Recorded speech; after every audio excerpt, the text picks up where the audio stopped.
Hello there, welcome to the channel. So what I'm riding here is a custom Sportster I built for a client a couple of years ago. Now sadly it's about to go off to a new home, so I'll be parting ways with it. But I have one last chance to check it over and take it for one last ride. We started out with a relatively stock 2015 72 and set out to build a rideable show quality bike. First in the cards was to fit a Springer front end with working ABS. Customer wanted a stock length, retro style and chrome finish for this bike.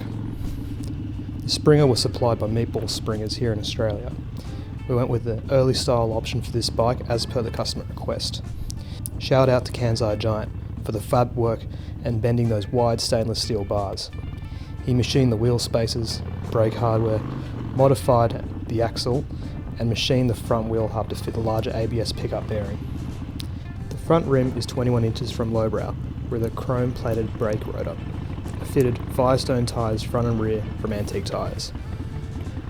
Being a late model Sportster, we wanted to delete the CAN bus switch blocks to run minimalist buttons but keep the factory keyless ignition. I did this with a wiring module from TLT Moto, which I managed to fit in the battery compartment when paired with a small lithium battery.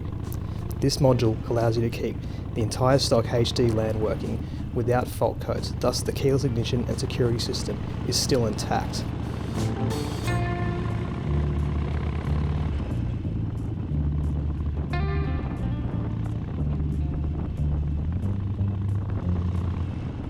The Springer is all spring, no shocks, so it does bottom out on potholes and has lost some of the turning circle.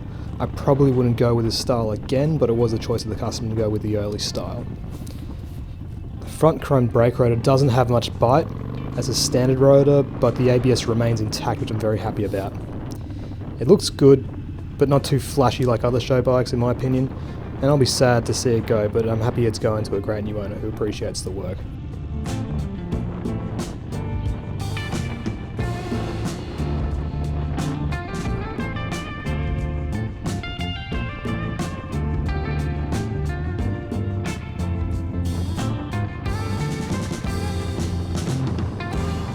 I found these LED turn signals from Rogue Motorcycles here in Australia that fit perfectly in the Springer mounting eyelets and are super bright.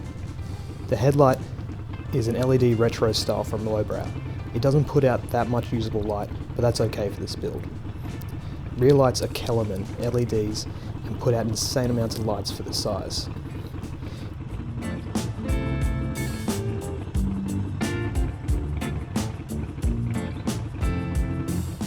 We ended up fitting this Mustang seat and Sissy Bar combination. There are not many off-the-shelf, full-size king and queen seats available for late model Sportsters.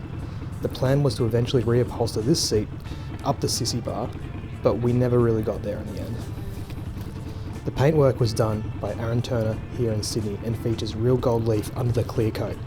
Classic chopper flames on a deep purple pearl. The longer you look, the more detail you will notice. The engine we left stock. It's a 72, so it came with an injected 1200cc grey engine block and chrome covers. I removed all the covers to polish them and I replaced all the gaskets. The original bike came with the Vance and Hines short shot pipes, which we kept because it suited the build. We paired that with an S&S open teardrop air filter. ECM has been reflashed for the stage 1 tune.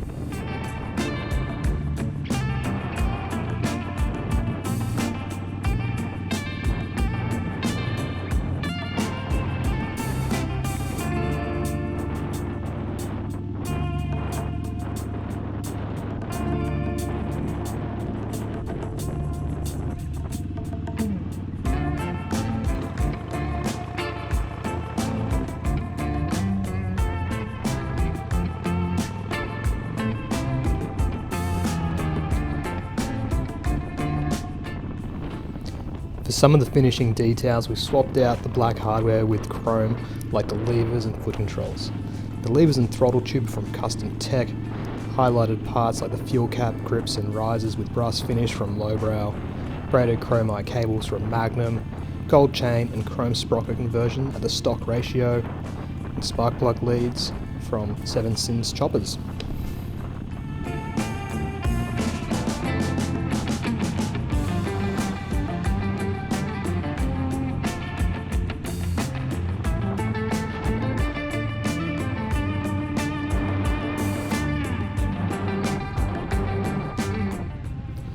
So that basically sums up the work I did on this bike.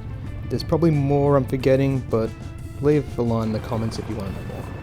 If I had more time and budget, I would have liked to have routed wiring in the frame, fit a minimalist speedo, tidy up the ABS brake line some more, and maybe do something with the rear section like a chrome brake caliper and vintage style shocks.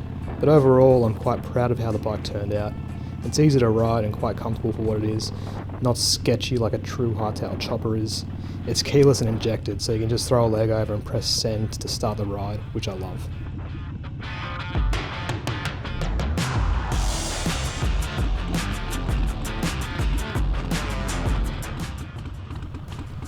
So, I think I'll leave it there for now. Thanks for watching and let me know what you thought of the build. If you want to help the channel, leave a like, subscribe and ring the bell. Ride safe and keep going.